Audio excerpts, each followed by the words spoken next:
Physics ক্লাসে আরো একবার তোমাদের স্বাগত। আগের দিন যেখান থেকে ক্লাসটা অফ হয়ে গেছিল, অর্থাৎ কোনো টেকনিক্যাল কারণে হয়তো তারপরে লেকচারটা রেকর্ড হয়নি, তো সেখান থেকে আমি শুরু করছি কেস 2 থেকে। কেস 1 আমরা হয়ে গেছে। কেস 1-এ আমরা দেখেছিলাম পারপেন্ডিকুলারের কন্ডিশন হলে কি হয়। কেস 2-তে আমরা দেখব প্যারালাল। তার মানে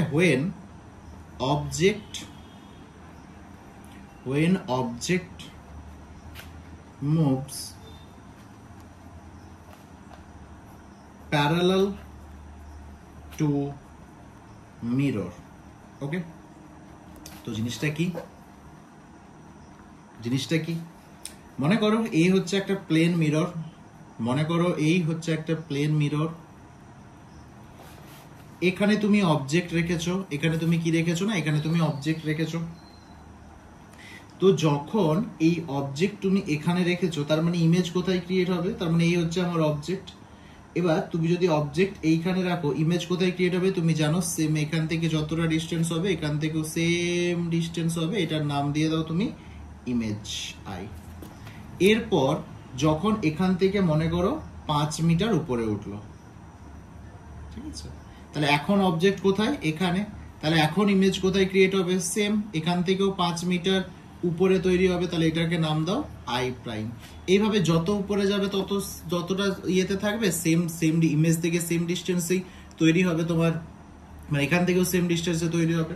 তাহলে তুমি এখান থেকে বলতে পারবে v0 অর্থাৎ অবজেক্টের ভেলোসিটি ইজ ইকুয়ালস টু ইমেজের ভেলোসিটি। তুমি বলবে হ্যাঁ। তাহলে প্যারালালের ক্ষেত্রে কিন্তু কোনো রকম চেঞ্জ হয় না।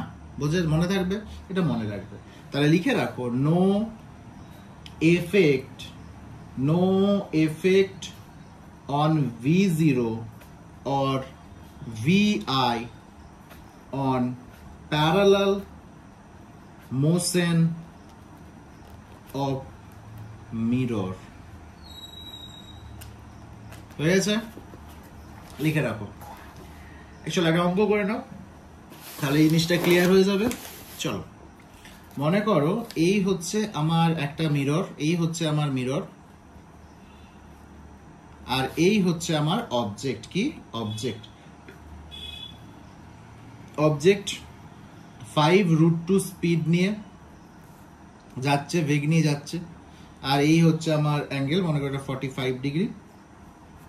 মিররটা রেস্টে আছে। মিরর কিসে আছে? মিরর কিন্তু সবসময় রেস্টে নাও থাকতে পারে, মিরর রেস্টে আছে। এইভাবে তোমাকে বলেছে ফাইন, কি বলেছে? Fine velocity of image. মনে থাকবে? কিভাবে করবে? তাহলে ভি প্যারালাল করছো। তুমি একটা জিনিস জানো, তুমি তো জানো এটা, যে যেখানে মনে করো এই হচ্ছে আমার মিরর এখানে রাখা আছে, মিরর রেস্টে আছে।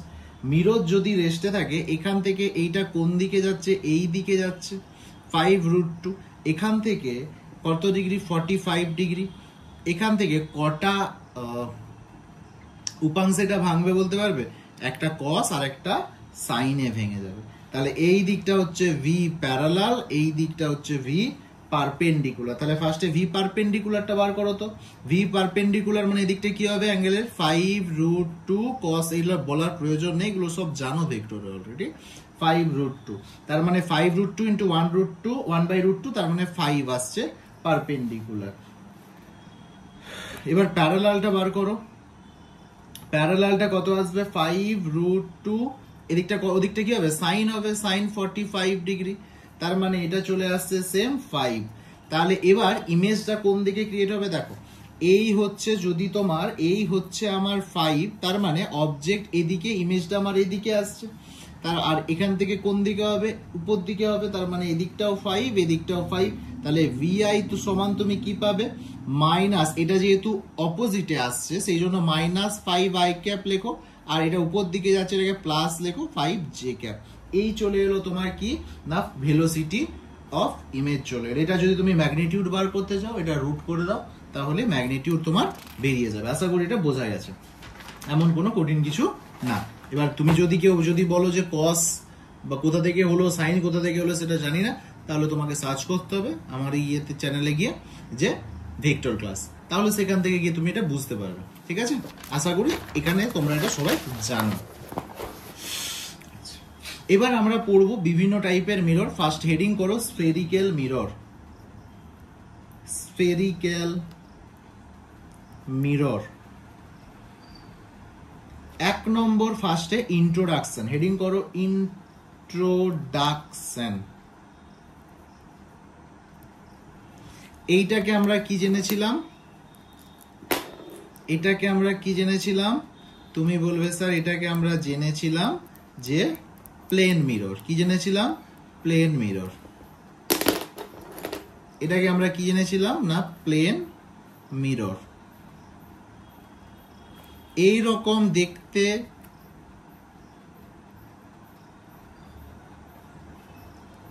এর নাম কি? এর নাম হচ্ছে কনকেভ মিরর। কনকেভ মিরর এই রকম যে দেখতে তার কি নাম? Convex mirror. কি নাম? Convex mirror. ওকে, এবার এই যে এই পয়েন্টটা দুটোরই সেম, এই যে মিডিল পয়েন্টে, মিডিল পয়েন্টটাকে বলা হয় পোল। কি বলে মিডিল পয়েন্টটাকে? মিডিল পয়েন্টটাকে বলা হয় পোল। কি বলে? পোল বলে। ঠিক আছে, এরপর এই যে এইটা বেসিক্যালি কি জানো তো, একটা এরকম ফুল স্পেয়ার আছে। এই স্পেয়ারে যখন ভিতর দিকে দাগ থাকছে তখন সেইটাকে আমরা বলে থাকি, এই যে এইটা থাকছে এইটাকে আমরা বলে থাকি কনভেক্স মিরর। কি বলি? কনভেক্স। আর যখন বাইরে দিকে দাগ থাকছে, যখন বাইরে দিকে দাগ থাকছে তাকে বলে থাকি আমরা কনকেভ। ঠিক আছে, এবং এর যে সেন্টারটা হয়, ফুল স্পেয়ারের যে সেন্টারটা হয় তাকে আমরা বলি সি। সি মানে সেন্টার অফ কার্ভেচার। ঠিক আছে, এখান থেকে এই যে জায়গাটা এইটার নাম আর। আর মানে রেডিয়াস অফ কার্ভেচার। সিমিলার, একই। তাহলে সি সমান আমি লিখে দিচ্ছি না, দেখো ঠিক ফুল স্পেয়ারের সেন্টারটা, তাহলে সেন্টার অফ কার্ভেচার, আর আর সমান হচ্ছে রেডিয়াস অফ কার্ভেচার। আশা করি সবার বোঝা গেছে। আচ্ছা, খাতায় নিজে লিখে নেবে সাথে সাথে। হ্যাঁ, তাহলে পোল সম্বন্ধে যদি কি না, পোল হচ্ছে সেন্টার অফ মিরর। পোল সম্বন্ধে লিখলে, যদি লিখতে চাও লিখো centre of mirror. Centre of mirror মনে থাকবে? তুমি বলবে হ্যাঁ। ঠিক আছে, আচ্ছা। এরপর এই যে জায়গাটা, তাহলে এই জায়গাটার কি নাম? না এই জায়গাটার নাম হচ্ছে আমার পোল। এইটার কি নাম? Centre of curvature. এইটার কি নাম? রেডিয়াস। তাহলে এই জায়গায় যদি কেউ লিখতে চাও লিখতে পারো, line joining centre of curvature and pole is call principal axis. Principal axis কি না? প্রিন্সিপাল অ্যাক্সিস লিখে রাখো, লাইন জয়েনিং, এই যে লাইনটা সেন্টার অফ কার্ভেচার আর পোলের মধ্যে যে লাইনটা, line joining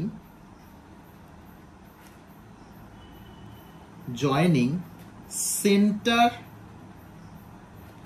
of curvature and pole is called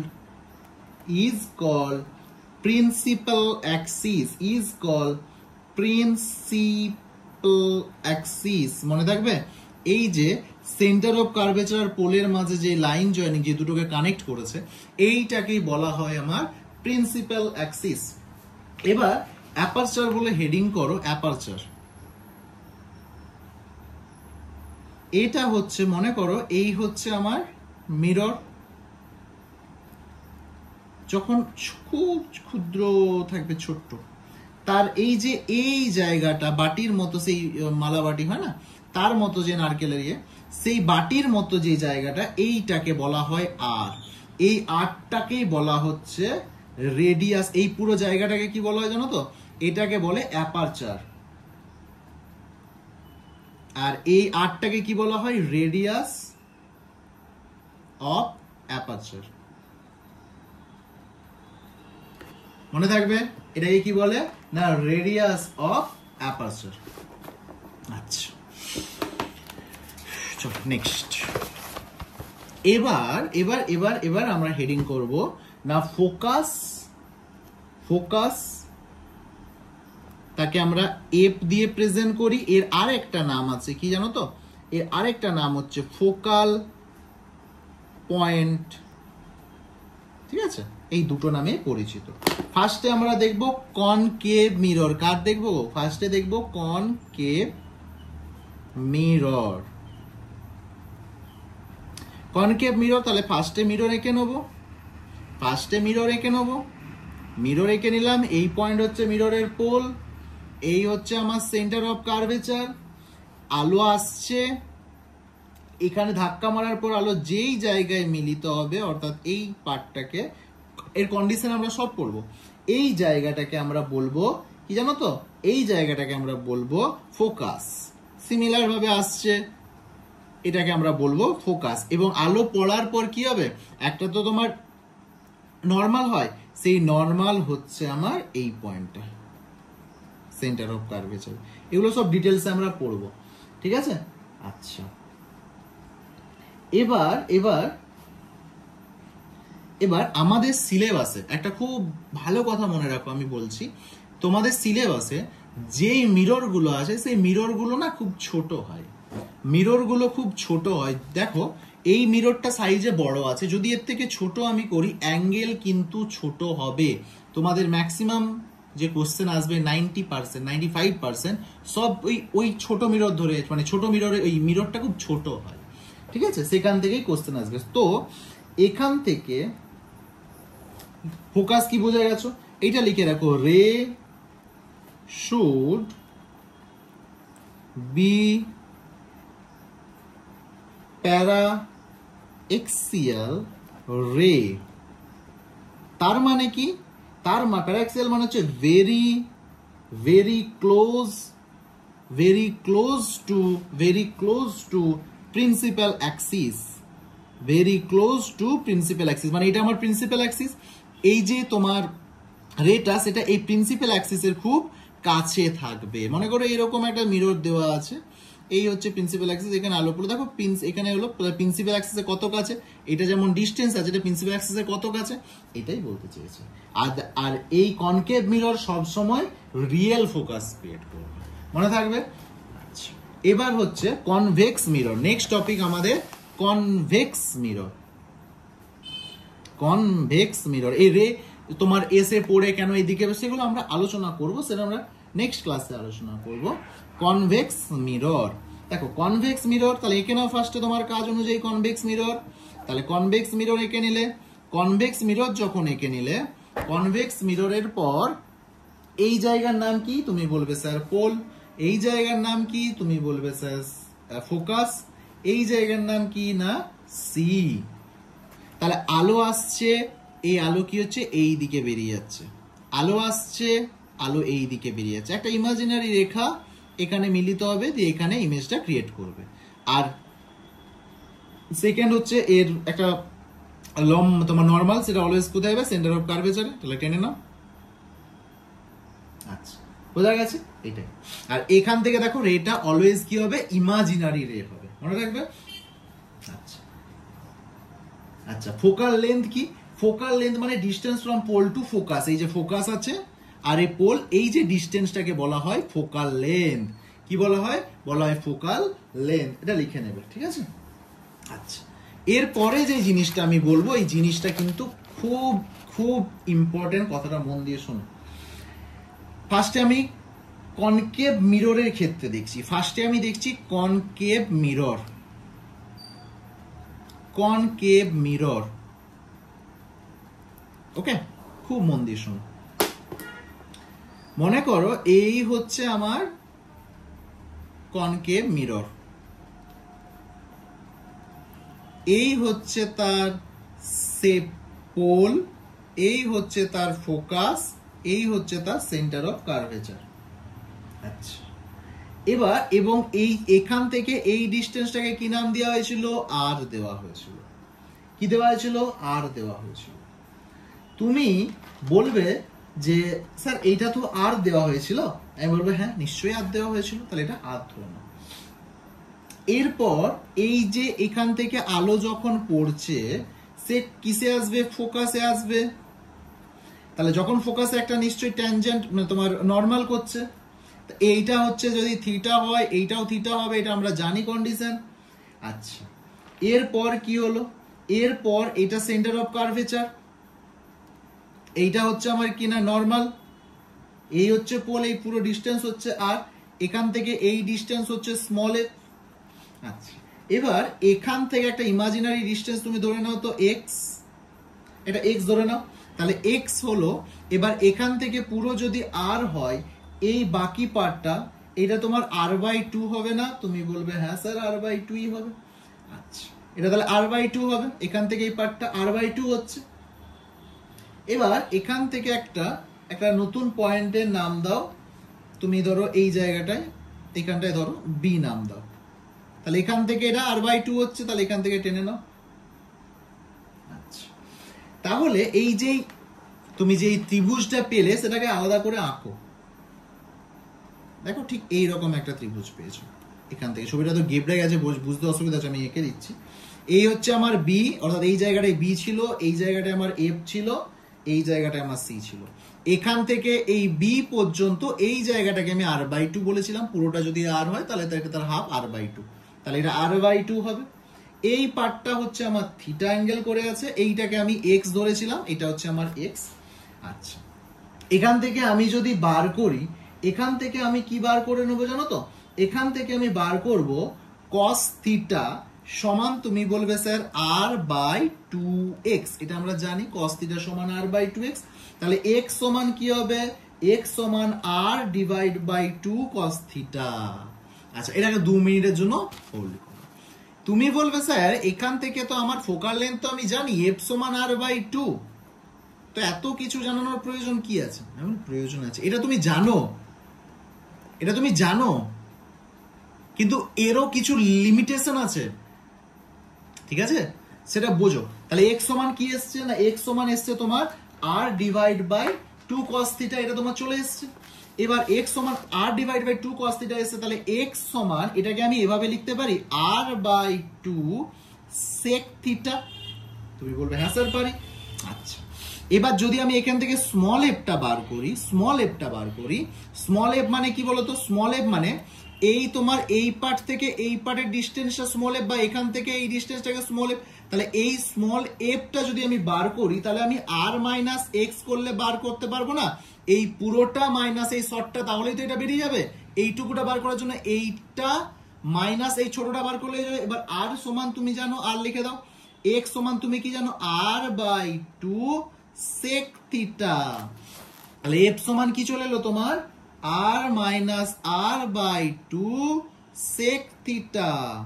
এবার তুমি বলবে স্যার দুটো ফর্মুলা, এই ফর্মুলাটা কোথায় কাজে লাগবো, তাহলে লিখে রাখো, লিখে রাখো, এই যে ফর্মুলাটা এসছে, অর্থাৎ কোথা থেকে সব আমি বলে দিচ্ছি, এফ সমান কি বানানোর প্রয়োজন হলো r minus r by two sec theta, ঠিক আছে, এইটা হচ্ছে ফোকাল লেন্থ ক্যালকুলেট করার ফর্মুলা। এফ সমান আর বাই টু জানো, তার কিছু লিমিটেশন আছে, বাইরেও কিছু লিমিটেশন আছে, আমি বলে দিচ্ছি। If mirror is small aperture then rays will be paraxial, paraxial।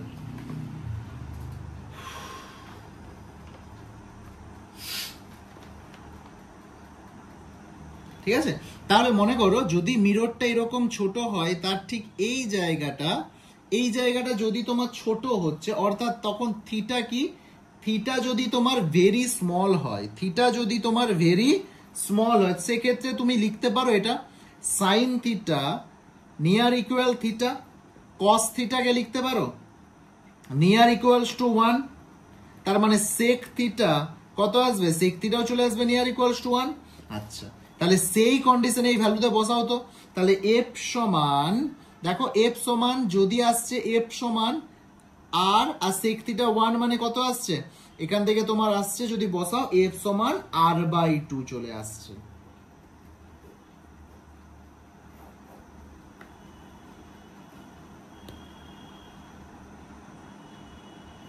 আসছে, এফ সমান r/2 চলে আসে। তাহলে থিটা যদি ভেরি স্মল হয় সেক্ষেত্রে তোমার এফ সমান r/2 তে লেখাতে কোনো ভুল নেই, কিন্তু যদি থিটাটা বড় হয় অর্থাৎ মিররটা বড় হয় তাহলে সেই ক্ষেত্রে কিন্তু এই ফর্মুলায় বসিয়ে তুমি ফোকাল লেন্থ বার করতে পারবে না, যেন মনে থাকে কন্ডিশন গুলো। ঠিক আছে, একটা অঙ্ক করে নাও।